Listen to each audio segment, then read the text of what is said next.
All right, let's talk about essential machinist tools. I don't know that any tool is really essential to be a machinist, but having all these tools at your disposal certainly helps. So for any machinist out there who's looking to add to their kit, these aren't things that you go out and you buy all of it overnight, because being realistic, getting your own tools and investing that much money is just something that a lot of us do over time. So if you don't have all this stuff, don't feel bad. Neither did anybody else that wasn't given it.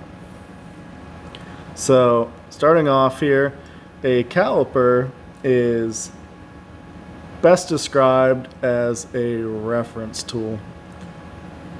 You have a standard that is isolated from temperature distortion. You see, you've actually got the place you never want to hold on to the metal when you're using these tools, because just holding it will heat them up and it will change the actual length. So as you're looking at this, we've got a length of 4.9995, and the reason why a caliper can't really be used for very fine measurements is they're subjective. As I'm applying pressure with my thumb over here, I can make that say pretty much whatever I want.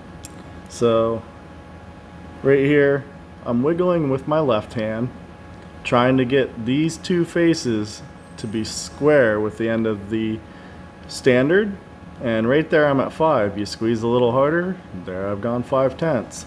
Push real hard, I've gone 1/1000, but you'd have to push pretty hard. So these are really measuring pretty accurately, but what you have, and you always have to remember this, is the 10-to-1 rule. Your measuring instrument should be 10 times more accurate than your tolerance. So that's why something like the next tool we're going to talk about is so good, because it's an affordable entry for a lot of different people to get into, and that is the micrometer. So in metrology, there exists the 10-to-1 rule that a measuring device should be 10 times more accurate than the tolerance.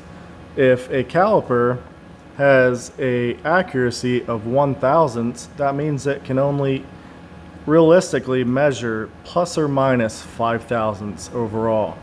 So that's a 10,000 swing.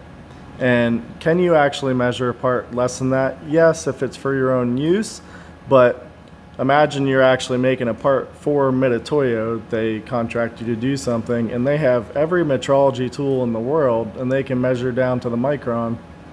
Are you going to trust your caliper to send something to them that has a plus or minus 1 tolerance? I might be a little leery to do so.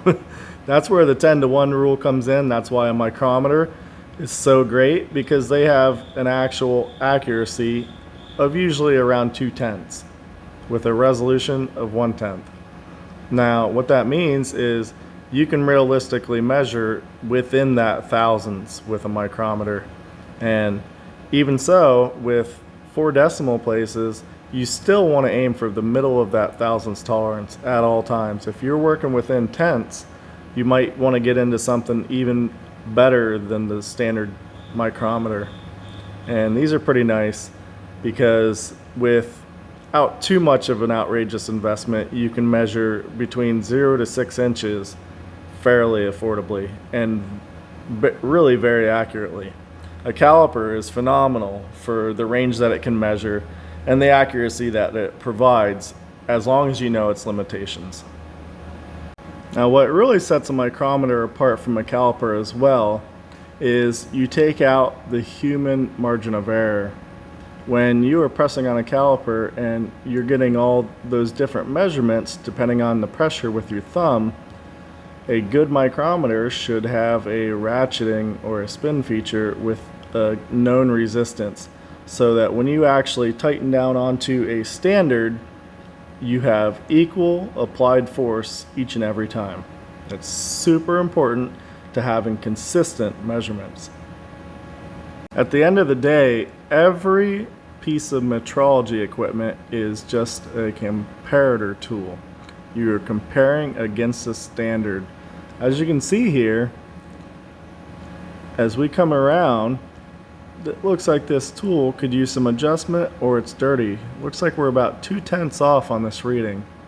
And We can actually do a video on how to use all these tools. If you guys want to see something like that, let me know in the comments down below. But yeah, I'm gonna guess that this is dirty because I was using this just a little while ago and everything was okay with the adjustment. These are able to be adjusted, so if your tools are getting a little off, don't worry, you don't need to throw the thing away, it just needs calibrated. But again, we're doing a thermal isolation here so that we don't affect our standard. And these standards, we are relying on the company that produces it to have better tools basically than what we have in our shop to tell us that if this is 1 inch, it's actually 1 inch or extremely close. We are relying on their standards to set our own. We've talked about OD measurements. Now let's talk about ID measurements. What we have here are telescoping gauges, which for less than probably $100, depending on what set you can get yourself a caliper and some telescoping gauges and get within a few thousandths of the measurement of a bore pretty reliably. These are going to rely on user feel and the operator's skill and not introducing bias to use properly. But what we're going to do here is let's just do a little test and see how close I can get on this 2-inch ring gauge.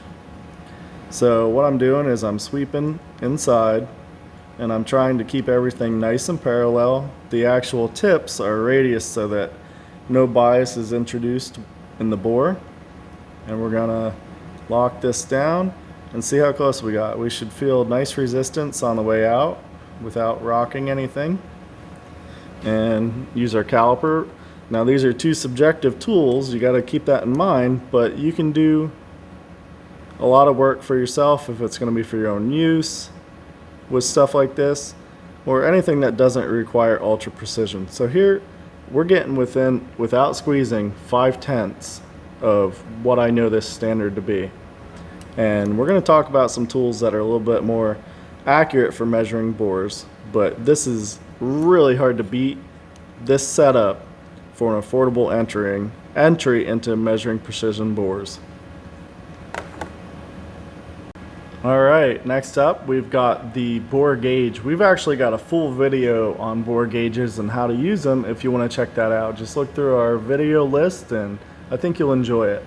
These are a great way to measure within tenths, and this kit will measure between 0.7 inch and 6 inch, making it a very wide range that you can measure without really breaking the bank. You have different rods here that assemble into the housing, and then you actually just install your indicator on the back, and the entire assembly will then be swept within a bore and you can take your reading. But yeah, check that video out. These are definitely got to be at the top of anyone's list if you're getting into more precision work. There are faster ways to measure precisely, pistol grip, ID, bore mics, different things like that that are more specific. They'll have a very specific size range that they can cover, and that's going to be something where if you're doing thousands and thousands of ID bore measurements, you definitely want to invest in something like that. But this is an extremely versatile kit that is very accurate at the same time.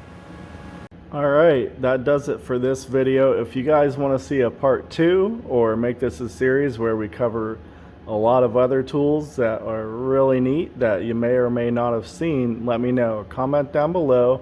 Remember to like, subscribe, share this video, and we'll see you on the next one.